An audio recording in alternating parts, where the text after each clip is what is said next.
Galerinha, tudo bem com vocês? Aqui é a professora Heleneide Gugel e hoje nós teremos mais uma videoaula. Vamos lá? Na aulinha de hoje, falaremos um pouco sobre as ondas elétricas e o modelo atômico de Bohr. Antes de começarmos a falar sobre as ondas elétricas, vamos primeiro atentar para o conceito de onda, que são perturbações irregulares que se propagam, mas que não transportam matéria. Elas apenas transportam energia, tá certo? E existe um ramo específico da física para estudo das ondas que é chamado de ondulatória. E mesmo que uma onda ela não seja visível, que a gente não consiga enxergar, mas a gente pode, por exemplo, detectar os seus efeitos, que são chamados de. Podemos visualizar as suas evidências, digamos assim. Evidência de que ela existe, de que ela ocorreu. E aí a gente vê aqui o que seria uma onda, né? Por exemplo, se eu fixasse um pedaço de corda na parede e o outro pedaço, a outra ponta, ficar segurando e levantando e descendo o braço, as oscilações, que é o movimento de subir e de descer, iam causar oscilações, e essas oscilações, elas são as ondas, tá certo? E as ondas, elas têm duas principais características, o comprimento e a frequência. A frequência é que a gente vai ver mais na frente, que é o número de vezes que ela se repete por unidade de tempo, e nós vamos ter, nesse caso aqui, o comprimento, que é a distância entre uma crista e outra, tá certo? Distância entre uma crista e outra é o comprimento da onda. Geralmente, o comprimento e a frequência são inversamente proporcionais, ou seja, quanto maior o comprimento, menor a frequência. E quanto maior a frequência, menor o comprimento.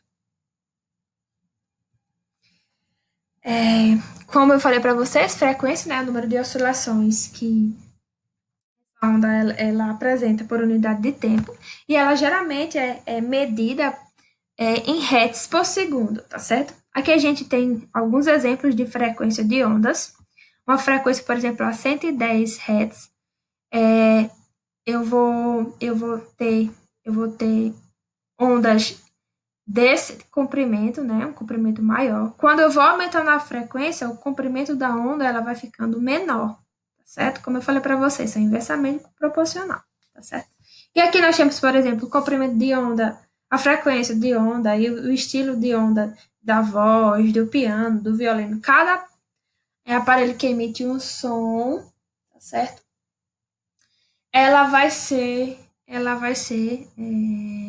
Vai ter uma frequência específica e um comprimento de onda também específico. As ondas, elas podem ser mecânicas, no caso. Precisa de um meio para se propagar, por exemplo, esse meio, o ar, um pedaço de madeira, tá certo? E podem ser também eletromagnéticas. Diferente das ondas mecânicas, as eletromagnéticas, elas não precisam de nada para se propagar. Elas podem se propagar até mesmo no vácuo, que é um espaço onde não existe nenhum material que possa interferir, tá certo? E as ondas elétricas, elas se propagam na mesma velocidade do vento, que é a velocidade de 300 quilômetros por segundo, e vai diferir uma das outras com relação à frequência.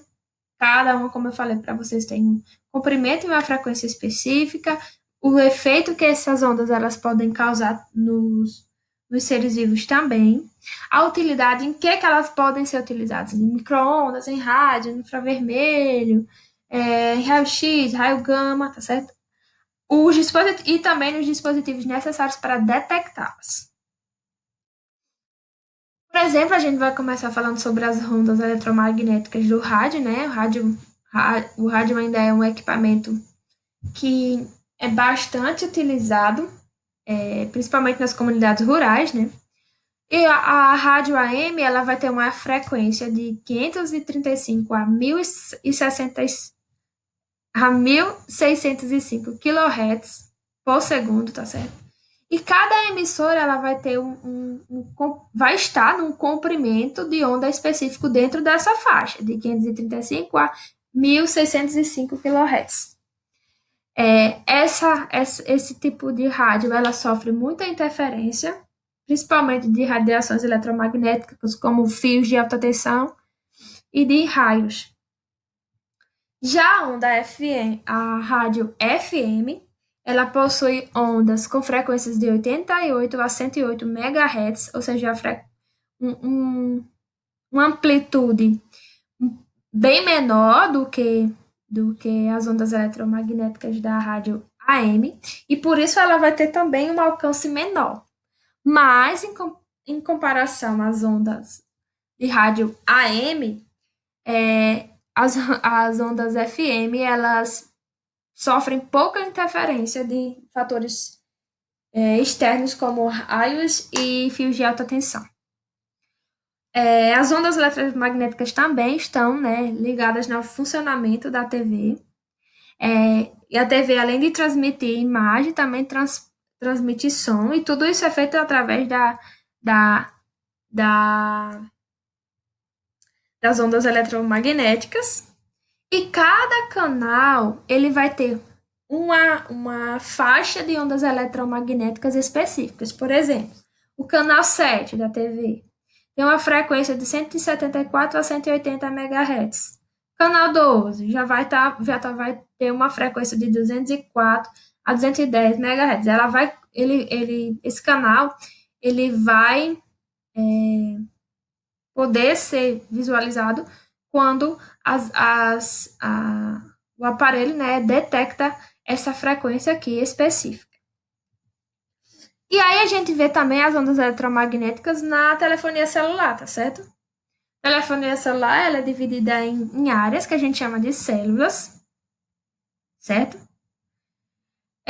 Em cada área dessa vai ter uma estação para captar e emitir ondas eletromagnéticas que são recebidas por uma espécie de antena que a gente tem nos aparelhos celulares, tá certo? E aí, no caso da telefonia celular, o telefone tanto vai emitir uma onda para a célula, como vai receber uma onda da célula para que ele funcione corretamente, tá certo? E aí, cada estação dessa, ela vai permitir um uso limitado de aparelhos celulares simultaneamente. Por isso que às vezes os celulares dão pane. Isso quer dizer que, por exemplo, naquele local, naquela célula, está havendo um uso muito alto de aparelhos ao mesmo tempo. Isso causou, né, um dano, uma fragilidade ao sistema. E aí a gente também vê as ondas eletromagnéticas no funcionamento dos aparelhos micro-ondas, tá certo? Na verdade, esse aparelho ele tem um nome porque essas ondas eletromagnéticas que eles utilizam para seu funcionamento, elas estão na frequência, né, de 10 elevado a 6 Hz a 10 elevado a 11 Hz por segundo, tá certo? E essa faixa aqui, essa frequência, a gente consegue chamar, dar um nome, na verdade, de micro-ondas. Aí, o equipamento, por ter, né, funcionamento nessa frequência, também recebeu, né, o nome de micro-ondas. Mas a gente vai ver que as micro-ondas, elas não são aplicadas apenas no aparelho micro-ondas, né? O funcionamento do micro-ondas ele é bem simples. Eu vou ter aqui um local, um compartimento, né, que vai um magnétron que vai liberar feixes de ondas eletromagnéticas micro-ondas. E eu vou ter, quando eu coloco esse micro-ondas para funcionar, eu vou ter um ventilador que vai distribuir essas micro-ondas para vários lugares, tá certo? E aí, essas micro-ondas, elas transferem energia para as moléculas de água que estão presentes no alimento, certo? Então, como o alimento ele é rico em água, ele vai ser aquecido, porque a água vai ser aquecida, tá certo? E